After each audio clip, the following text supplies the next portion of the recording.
স্বাগতম সবাইকে। আপনারা আগেই জেনেছেন যে সরকারি কর্মকর্তারা মহার্ঘ ভাতা পেতে যাচ্ছেন। তো আপনারা আগে ধারণা করেছিলেন হয়তো জুলাই 2024 থেকে মহার্ঘ ভাতা দেওয়া হবে, তবে সেটি হচ্ছে না। কী কারণে হচ্ছে না এবং কবে থেকে মহার্ঘ ভাতা দেওয়া হবে তা আলোচনা করব এই ভিডিওতে। কেন জুলাই 2024 মহার্ঘ ভাতা দেওয়া হচ্ছে না, এর দুটি প্রধান কারণ জানার পর আপনারাই বুঝতে পারবেন। তো কারণ দুটি হলো, সর্বশেষ 2013 সালের মহার্ঘ ভাতার প্রজ্ঞাপন ও কার্যকরের তারিখ অনুসন্ধান, এবং দ্বিতীয় কারণ মহার্ঘ ভাতার জন্য তৈরি কমিটির প্রথম মিটিং এখনো না হওয়া। বিস্তারিত আলোচনায় যাওয়ার শুরুতে একটি রিকোয়েস্ট, এ জাতীয় তথ্য পেতে চ্যানেলটি সাবস্ক্রাইব করুন। প্রথম কারণ, আপনারা স্ক্রিনে দেখতে পাচ্ছেন 2013 সালের মহার্ঘ ভাতার প্রজ্ঞাপন।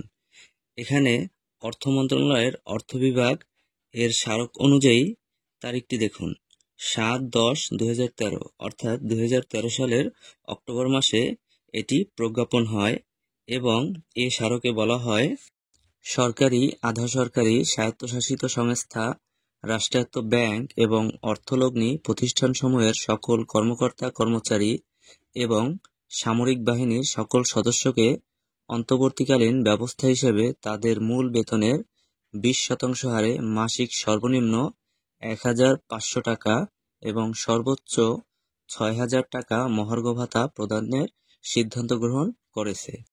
এবং নিচের 4 নং অনুচ্ছেদটি দেখুন, এ আদেশ জনস্বার্থে জারি করা হলো এবং 1 জুলাই 2013 তারিখ হতে কার্যকর হয়েছে বলে গণ্য হবে।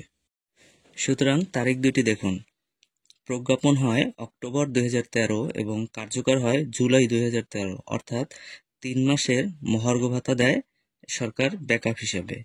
আর বর্তমানে এখন 2024-এর ডিসেম্বর মাস শেষ প্রায়, অর্থাৎ অলরেডি 6 মাস হয়ে গেছে, এবং প্রজ্ঞাপন হতে যদি আরও 2-3 মাস সময় লাগে তাহলে প্রায় 8-9 মাস চলে যাবে।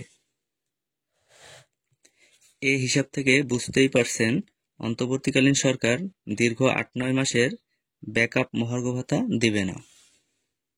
দ্বিতীয় যে কারণটি, তা হলো প্রধান উপদেষ্টার মুখ্য সচিবকে নিয়ে যে মহার্ঘ ভাতা কমিটি করা হয়েছে, তাদের প্রথম মিটিং গত সপ্তাহে হওয়ার কথা ছিল, কিন্তু বিভিন্ন আমলাতান্ত্রিক জটিলতার কারণে তা এখনো হয়নি। সুতরাং বোঝা যাচ্ছে যে মহার্ঘ ভাতার প্রজ্ঞাপন হতে বেশ দেরি হবে।